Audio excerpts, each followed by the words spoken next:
looking for room, puts it up, no good. Day was over the back, no call. Somehow ended up with the ball. Bell stripped it away. Thompson on the floor with downs. And possession arrow favors Pepperdine. Both teams playing hard on that possession. Yeah, we saw a lot of effort plays. I think Josh didn't realize that there was somebody behind him when he spun back out from the post move. He should have passed that ball, but went ahead and shot it. And by shooting it, Austin Day was right there for the rebound. But you like to see guys go after loose balls. Both two guys, Thompson and Downs, going on the floor. And actually, Craig, they called the foul on Micah Downs there, his first, as Bell got inside. So it was not a tie-up. It was a foul on Downs. That's 5 on Gonzaga now. Pargo with it. There's Day trying to go to Heitfeld. Tough pass to handle there, but Micah Downs runs it down for Gonzaga. That was a really tough pass to handle. Gonzaga just trying to go inside, and there's Austin Day earning a trip to the free throw line. A chance for 3. He's got 11 points. Well, there's some good perimeter passing going on by the Zags, and that's the way you break a zone down. You just move the ball from one side of the floor to the other, and then you hold your post to flash, and that's exactly what Austin Day did. Flashed right about the free throw line, and sooner or later you're going to break down the zone. Someone's going to get out of position, and then bam, you hit Austin Day, and he goes right to the rim. Subtle with that personal foul. That's 7 on Pepperdine. Gonzaga into the bonus. Day looking for his 12th point of the game.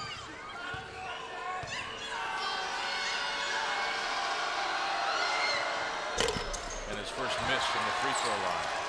Now 4 of 5 is Austin Day. He was an 80% shooter a year ago, or even better.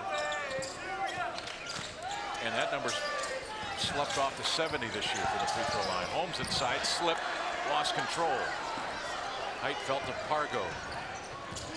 Pargo will try to go to the rim. Wild shot, but he goes to the free throw line.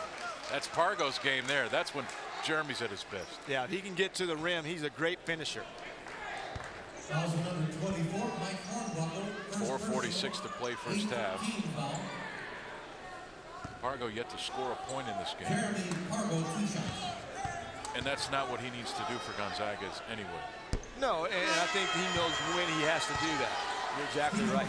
Well, add some excitement to your weekends by purchasing the Gonzaga Women's Basketball Weekend 4-pack for only $25. Call 509-313-6000 to reserve your seat today. Pargo missed them both. Gray with the offensive rebound. Pargo inside, kick out. Great play there by Hornbuckle, anticipating that pass out by Pargo. And now Thompson inside, kick to Hornbuckle, 3-ball. Good! Hornbuckle's first points of the game. Well, the Zags got to be a little more aggressive on the offensive end, but don't get trapped in the positions where you don't have outlets to make passes. Last time, Jeremy got trapped getting too far into the zone. Great lob, Heitfeld. He had sealed the defender, Dupree, and that was an easy bucket. He's got 16. Yeah, their zone on the bottom there, Greg. It looks like all of them, the two wings get way out far, and it leaves the center by himself, and the ball's on one side. Josh locked and sealed the lower guy on the other side, and Bolden had a nice view of it. Pargo on Thompson, and Pargo picks up the personal foul. He doesn't like the call.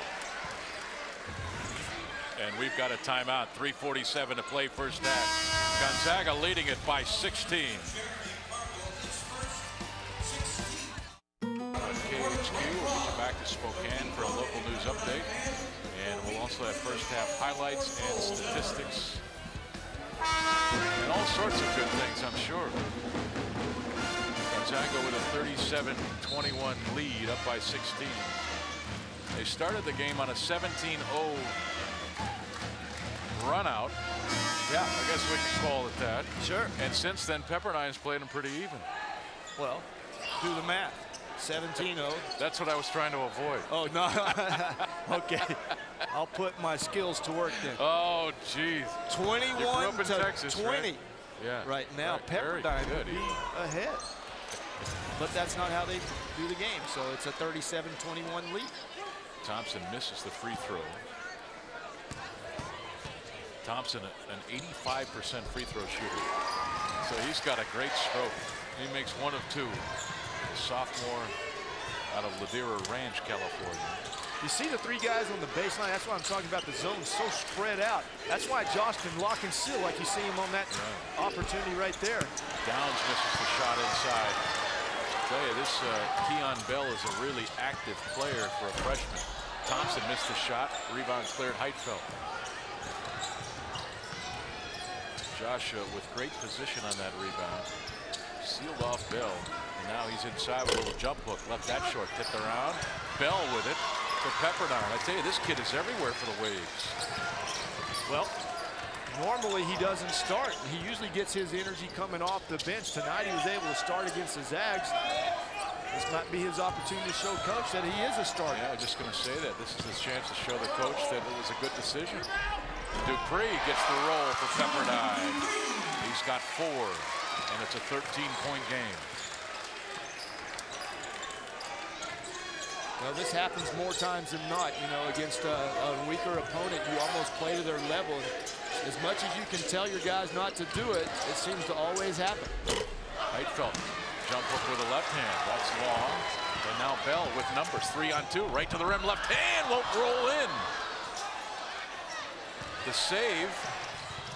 Pargo trying to run it down. I believe that was Heitfeld falling out of bounds and just got to throw it. Tried to throw it to the backcourt to allow one of his players to run it down. Oh, go ahead and say it. He looked like Ben Roethlisberger throwing a long bomb to Hines Ward. No, he did. That was the only thing he could do with it. He didn't have any other choice. But I like what his decision was to throw it long, and it looked like Pargo actually had a chance. He was really going hard to catch it. And I believe it was Corbin Moore who kept Pargo from getting to that ball, kind of deflected him away. Well, Pargo was going to run that down. This is subtle number 1. Back to Bell. Split Bell drives and the lay-in. Keon Bell with 4 points. Timeout Gonzaga. The one thing I'm seeing right now for Pepperdine is a really nice future with these guards, Suttle and Bell, and freshmen. They're active, they've got good strokes, and if Bell can play this way every night, bring this kind of energy to both ends of the floor, he's going to be a star in the West Coast Conference. Well, he averages, like you said, 10.9 points, and that was coming off the bench, and tonight playing really well. Look at him split the defenders. Heitfeld just a little lazy on his hedge, did not get up there and show hard enough. And Keon Bell does what you want a point guard to do, is split the defenders.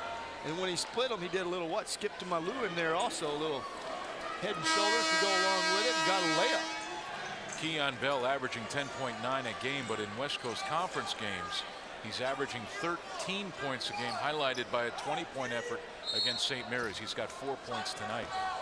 But really, it's his energy that I think is more important than his scoring from what I've seen so far in this game. Well, I think we mentioned him in the pregame talk also and said that he normally is coming off the bench. All 3 conference games has been coming off the bench, and coach probably wanted to use him to have energy to start the game this time because we're seeing a lot of energy from the young man.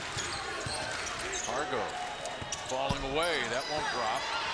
Darby with the rebound to Suttle. Nice save there. Pepperdine basketball. Hornbuckle, open 3, short. And this is Gray with it for Gonzaga, far side. Played some point guard in high school. Jump shot on the way. Good. 3-point bomb by Gray, his first points of the game. And Hornbuckle right back. Thompson left hand. It won't fall. Rebound Day, outlet pulled and near side.